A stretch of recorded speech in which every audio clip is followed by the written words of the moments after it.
हाल ही में भारत में गणतंत्र दिवस समारोह का आयोजन पूरा हो गया है और इस आयोजन में मिस्र के राष्ट्रपति ने बतौर चीफ गेस्ट के तौर पर हिस्सा लिया था। तो जाहिर तौर पर ये जो पूरा आयोजन था वो भारत और इजिप्ट के संबंधों के लिहाज से बहुत ज्यादा इंपॉर्टेंट माना जा रहा है। आज इस वीडियो में हम इसी विषय से संबंधित तमाम पहलुओं को जानने की कोशिश करेंगे कि आखिर भारत द्वारा इस बार इजिप्ट के राष्ट्रपति को ही क्यों बुलाया गया, उनका ही चयन किस तरह से किया गया, चयन क्यों किया जाता है, भारत और इजिप्ट के संबंधों का इतिहास क्या रहा है। इन तमाम बिंदुओं पर विस्तार से चर्चा करने की कोशिश करेंगे। मेरा नाम है अक्षय और आपका स्वागत है दृष्टि आईएएस की इस नई वीडियो में। वीडियो शुरू करते हैं और सबसे पहले वीडियो की रूपरेखा को समझ लेते हैं। तो हमने सबसे पहले खबर की बात की। खबर को जानने के बाद हम ये जानेंगे कि आखिर भारत में गणतंत्र दिवस समारोह के लिए मुख्य अतिथि यानी चीफ गेस्ट का चयन किस तरह से किया जाता है। इसके अलावा दोनों देश जो इजिप्ट के राष्ट्रपति ने भारत की यात्रा की है उस यात्रा के किस तरह से क्या मायने हो सकते हैं। इसके अलावा भारत के लिए ये इजिप्ट इतना ज्यादा जरूरी क्यों है, मिस्र इतना ज्यादा इंपॉर्टेंट क्यों है, भारत और मिस्र के संबंध किस तरह से रहे हैं, उनका इतिहास क्या रहा है, और अंत में एक प्रश्न पर बात करेंगे। इसके अलावा ये जो पूरा विषय है वो सामान्य अध्ययन प्रश्न पत्र 2 से संबंधित है और आप इसे मुख्य तौर पर अंतर्राष्ट्रीय संबंध जैसे खंडों से जोड़कर देख सकते हैं। चलिए वीडियो की शुरुआत करते हैं और सबसे पहले बात करते हैं कि आखिर गणतंत्र दिवस समारोह में चीफ गेस्ट का चयन होता किस तरह से है। तो प्रक्रिया को जानने से पहले हमारे लिए ये जानना इंपॉर्टेंट है कि आखिर ये जो पूरा प्रोसेस है वो इतना ज्यादा इंपॉर्टेंट क्यों होता है, इतना ज्यादा महत्वपूर्ण क्यों होता है।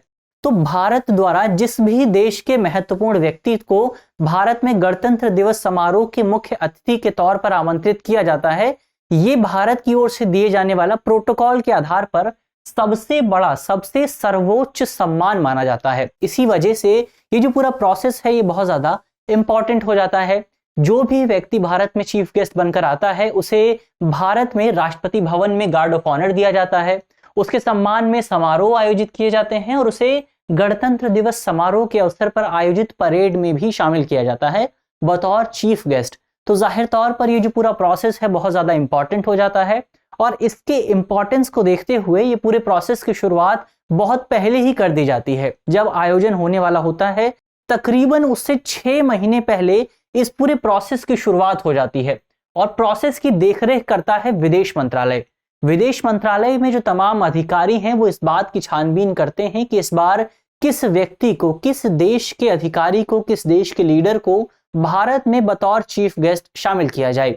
इसके लिए बहुत सारे कारक काम करते हैं, बहुत सारे इंपॉर्टेंट फैक्टर्स होते हैं, लेकिन इसमें जो सबसे इंपॉर्टेंट फैक्टर है, जो मोस्ट इंपॉर्टेंट फैक्टर है, वो है भारत और उस संबंधित देश के बीच रिलेशंस किस तरह के हैं, उनके संबंध किस तरह के हैं। इस आधार पर तय किया जाता है कि भारत में रिपब्लिक डे की परेड में किस व्यक्ति को बुलाया जाएगा, किस लीडर को बुलाया जाएगा। इसके अलावा भारत और संबंधित देश के बीच मित्रता को भी ध्यान में रखा जाता है, हमारी फ्रेंडशिप किन देशों के साथ है इसको भी ध्यान में रखा जाता है, क्योंकि जिस व्यक्ति को, जिस देश के गणमान्य व्यक्ति को भारत में आमंत्रित किया जाता है, आमंत्रण के बाद, इस पूरे कार्यक्रम के बाद उस देश और भारत के बीच संबंध बहुत ज्यादा बेहतर होते हैं, संबंधों में सुधार देखने को मिलता है। तो जाहिर तौर पर इसी वजह से ये पूरा प्रोसेस बहुत ज्यादा इंपॉर्टेंट होता है। इसके अलावा पिछले कुछ समय में हमें एक इंपॉर्टेंट ट्रेंड देखने को मिला है। ट्रेंड ये रहा है कि अक्सर इस पूरे प्रोसेस में, इस पूरे समारोह में वो जो गुट निरपेक्ष आंदोलन के देश हैं उन्हें भारत द्वारा प्राथमिकता दी जाती है। इसका उदाहरण हमें सबसे पहली बार 1950 में तब देखने को मिला था जब भारत के गणतंत्र दिवस परेड में इंडोनेशिया के राष्ट्रपति सुकर्णो को शामिल किया गया था, जो कि भारत के साथ नॉन अलाइंड मूवमेंट यानी गुट निरपेक्ष आंदोलन के संस्थापक सदस्य थे, भारत के पूर्व प्रधानमंत्री पंडित जवाहरलाल नेहरू के साथ। तो जाहिर तौर पर ये हमने पूरे प्रोसेस की बात की। अब आगे बढ़ते हैं। इस पूरी प्रक्रिया को जानने के बाद एक सवाल ये इंपॉर्टेंट है कि इस बार जो इजिप्ट के राष्ट्रपति ने भारत की यात्रा की है वो यात्रा किन मायनों में महत्वपूर्ण हो जाती है। तो सबसे महत्वपूर्ण बात यह है कि जो इस बार इजिप्ट के राष्ट्रपति भारत की यात्रा कर रहे हैं वो भारत की यात्रा करने वाले पश्चिम एशिया और उत्तरी अफ्रीका के 5वें नेता हैं। तो इससे पहले अल्जीरिया के प्रमुख को 2001 में गणतंत्रता दिवस पर बुलाया गया था। इसके अलावा ईरान के प्रमुख को 2003 में, सऊदी अरब के प्रमुख को 2006 में, इसके अलावा संयुक्त अरब अमीरात के प्रमुख को 2017 में बुलाया गया था। तो जाहिर तौर पर ये जो पूरा ट्रेंड देखने को मिला है, इस ट्रेंड के आधार पर हम कह सकते हैं कि भारत अपनी इस कूटनीतिक नीति के जरिए, इस पॉलिसी के जरिए मुख्य तौर पर पश्चिम एशिया और उत्तरी अफ्रीका के क्षेत्रों पर ज्यादा फोकस करने की कोशिश कर रहा है। और ये भारत के लिए इंपॉर्टेंट भी है, क्योंकि जो मिस्र है वो एक महत्वपूर्ण अरब शक्ति माना जाता है, अरब क्षेत्र का एक महत्वपूर्ण देश माना जाता है। इसके अलावा मिस्र को यानी इजिप्ट को अफ्रीका का प्रवेश द्वार भी माना जाता है। यानी अगर भारत को अफ्रीकी क्षेत्र में प्रवेश करना है, अगर भारत को अफ्रीकी क्षेत्र में व्यापार करना है, तो जाहिर तौर पर भारत को मिस्र के साथ, इजिप्ट के साथ अपने बेहतर संबंध बनाए रखने होंगे। इसके अलावा मिस्र जो है वो मिडल ईस्ट यानी मध्य पूर्व में भी एक महत्वपूर्ण देश है। और हम सभी जानते हैं कि भारत अपनी ऊर्जा आयात के लिए, अपनी ऊर्जा जरूरतों के लिए, इसके अलावा इंफ्रास्ट्रक्चर संबंधी जरूरतों के लिए कहीं ना कहीं मध्य पूर्व पर बहुत ज्यादा निर्भर है। इसके अलावा भारत को कृषि जो प्रौद्योगिकी है, जिन प्रौद्योगिकियों में पानी की कम जरूरत पड़ती है, वो प्रौद्योगिकियां भारत मध्य पूर्व से लेकर आता है। तो ऐसे में इस लिहाज से भी ये जो पूरी यात्रा है, ये पूरा जो देश है, जो इजिप्ट है, वो इतना ज्यादा इंपॉर्टेंट हो जाता है। इसके अलावा जो मध्य पूर्व है वो भारत को एशिया के अतिरिक्त, क्योंकि भारत एशिया में तो भारत का वर्चस्व बहुत ज्यादा महत्वपूर्ण है, लेकिन मिडिल ईस्ट जो है वो भारत को एशिया के अलावा, एशिया के बाहर अपनी जो मल्टीलेटरल कमिटमेंट्स हैं उनको बढ़ावा देने का एक प्रयास, उनको बढ़ावा देने का एक अवसर प्रदान करता है। वर्तमान समय में भारत G20 का अध्यक्ष है और बतौर G20 अध्यक्ष भारत चाहेगा कि भारत विकसित और विकासशील देशों के बीच एक ब्रिज के तौर पर काम कर सके, एक सेतु के तौर पर काम कर सके। और मध्य पूर्व में हमें अधिकतर विकासशील देश देखने को मिलते हैं। तो जाहिर तौर पर भारत अपनी अध्यक्षता के जरिए विकासशील देशों को इस पूरी पॉलिसी से, जो ग्लोबल पॉलिसी बनाई जा रही है, उस पॉलिसी में शामिल कर सकेगा और ग्लोबल साउथ की आवाज को और ज्यादा उभार सकेगा। तो ये तो बात हुई कि इस यात्रा के मायने क्या हैं, ये यात्रा इतनी ज्यादा महत्वपूर्ण क्यों है। लेकिन यहाँ एक सवाल ये भी उठता है कि आखिर भारत के लिए इजिप्ट इतना ज्यादा इंपॉर्टेंट क्यों है, भारत इजिप्ट को इतना ज्यादा महत्व क्यों देता है। इसके लिए हमें 3 बिंदुओं को जानना होगा।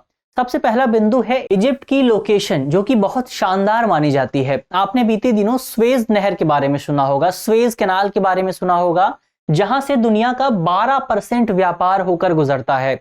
और वर्तमान समय में स्वेज नहर पर इजिप्ट का ही प्रभुत्व मौजूद है, इसका नियंत्रण इजिप्ट द्वारा ही किया जाता है। भारत के लिहाज से भी ये नहर बहुत ज्यादा इंपॉर्टेंट है, क्योंकि भारत का भी एक बहुत महत्वपूर्ण व्यापार इस पूरे क्षेत्र से होकर गुजरता है। इसके अलावा ये जो पूरी स्वेज नहर है, ये यूरोप को भारत से जोड़ती है, क्योंकि अगर ये नहर नहीं होगी तो अतिरिक्त 7000 किलोमीटर का रास्ता भारत के व्यापारियों को तय करना होगा यूरोप तक पहुंचने के लिए। तो जाहिर तौर पर भारत के व्यापार के लिहाज से ये पूरी नहर बहुत ज्यादा इंपॉर्टेंट हो जाती है। और जब ये नहर बहुत ज्यादा इंपॉर्टेंट है तो जाहिर तौर पर इजिप्ट भी भारत के लिए बहुत ज्यादा इंपॉर्टेंट हो जाता है। इसके अलावा दूसरे पहलू की बात करें तो दूसरा बिंदु यह है कि वर्तमान समय में इजिप्ट मध्य पूर्व में सबसे बड़ा आबादी वाला देश है। इसके अलावा इजिप्ट के पास मध्य पूर्व की सबसे बड़ी सेना भी मौजूद है। और शायद यही वजह है कि वर्तमान समय में इजिप्ट मिडिल ईस्ट में भारत और चीन के बीच एक कूटनीतिक प्रतिस्पर्धा का मंच बन गया है। पिछले कुछ समय में चीन ने इजिप्ट में बहुत भारी निवेश किया है। वर्तमान समय में साल 2021-22 में चीन और इजिप्ट के बीच जो व्यापार हुआ था वो तकरीबन $15 बिलियन के आसपास था। इसके अलावा चीन और इजिप्ट के बढ़ते संबंधों को इस लिहाज से समझा जा सकता है कि पिछले साल इजिप्ट के राष्ट्रपति ने चीन की 7 बार यात्रा की थी। तो जाहिर तौर पर ये दोनों देशों के बीच बढ़ते संबंधों को दर्शाता है और भारत के लिए कूटनीतिक चिंता का विषय है। और यही वजह है कि वर्तमान समय में भारत अपनी कूटनीतिक पॉलिसी में इजिप्ट को शामिल करने की कोशिश कर रहा है। इसके अलावा इसका तीसरा बिंदु यह है कि जो इजिप्ट है वो सऊदी अरब और संयुक्त अरब अमीरात के साथ बहुत घनिष्ठ संबंध रखता है। और ये दोनों देश हम जानते हैं कि भारत के बहुत करीबी देश हैं।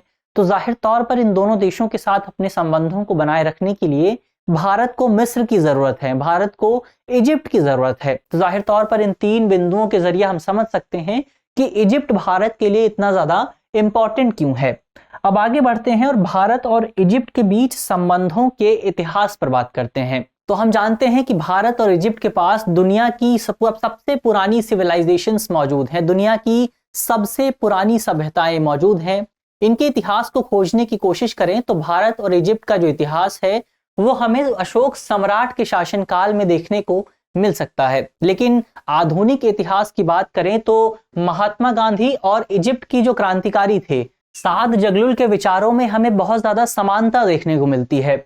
इसके अलावा भारत और इजिप्ट के राजनयिक संबंध 1947 में गठित किए गए थे, जब भारत को आजाद हुए केवल 3 ही दिन हुए थे। इसके अलावा नेहरू जो कि भारत के पहले प्रधानमंत्री थे और गमाल अबेद नासिर के बीच हमें बहुत ज्यादा घनिष्ठ संबंध देखने को मिलते हैं। भारत और इजिप्ट के बीच साल 1955 में एक मित्रता संधि पर हस्ताक्षर किए गए थे।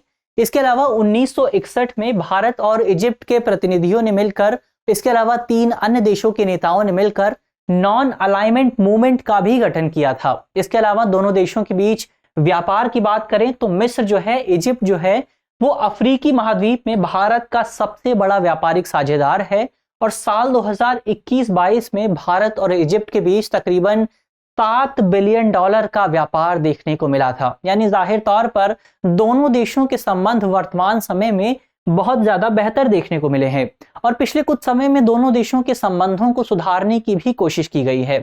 उदाहरण के लिए जब कोविड-19 महामारी चल रही थी तो इस महामारी के दौरान इजिप्ट की सरकार ने भारत को एंटीवायरल रेमडेसिविर इंजेक्शन की भी आपूर्ति की थी। इसके अलावा कोविड-19 महामारी के दौरान ही जब महामारी की दूसरी वेव देखने को मिली थी तो मई 2022 में भारत ने गेहूं के निर्यात पर पूरी तरह से प्रतिबंध लगा दिया था। लेकिन इसमें भी इजिप्ट को एक एक्सेप्शन के तौर पर, एक अपवाद के तौर पर शामिल किया गया था, क्योंकि उस वक्त इजिप्ट को गेहूं की जरूरत थी, क्योंकि इजिप्ट अपनी आपूर्ति के लिए मुख्य तौर पर रूस और यूक्रेन पर निर्भर था और दोनों देश युद्ध में शामिल थे। तो ऐसे में वहां पर गेहूं की बहुत ज्यादा कमी हो गई थी।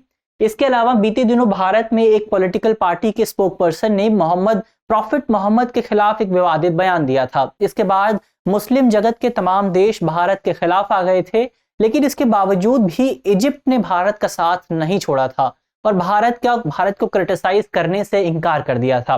तो ये तो रहा भारत और इजिप्ट के संबंधों का इतिहास, उसकी रूपरेखा। अब अंत में प्रश्न की बात कर लेते हैं। प्रश्न जो है वो मेंस का है और आप 250 शब्दों में इसे लिखने की कोशिश कर सकते हैं। आज का हमारा प्रश्न है कि यदि पिछले कुछ दशक एशिया के विकास से जुड़े रहे थे तो अगले कुछ दशकों में अफ्रीका के विकास की कहानी लिखी होगी। कथन के आलोक में हाल के वर्षों में अफ्रीका में भारत के प्रभाव का निरीक्षण कीजिए। यानी आपको बताना है कि किस तरह से अगले आने वाले जो दशक हैं वो अफ्रीका के विकास की कहानी से जुड़े होंगे। तो जाहिर तौर पर भारत को अफ्रीका में अपने प्रभुत्व को बढ़ाने की कोशिश करनी चाहिए। तो आपको इसी संबंध में 250 शब्दों में अपना उत्तर लिखना है। मुझे उम्मीद है कि इस वीडियो के जरिए जिन बिंदुओं पर चर्चा की गई है वो आपको समझ में आएंगे और यदि आपके प्रश्न पत्र में इससे संबंधित कोई भी सवाल आता है तो आप उसे आसानी से हल कर सकेंगे। इसके अलावा कमेंट बॉक्स में बता सकते हैं कि नॉन अलाइनमेंट मूवमेंट यानी गुट निरपेक्ष आंदोलन का गठन किस वर्ष किया गया था। धन्यवाद।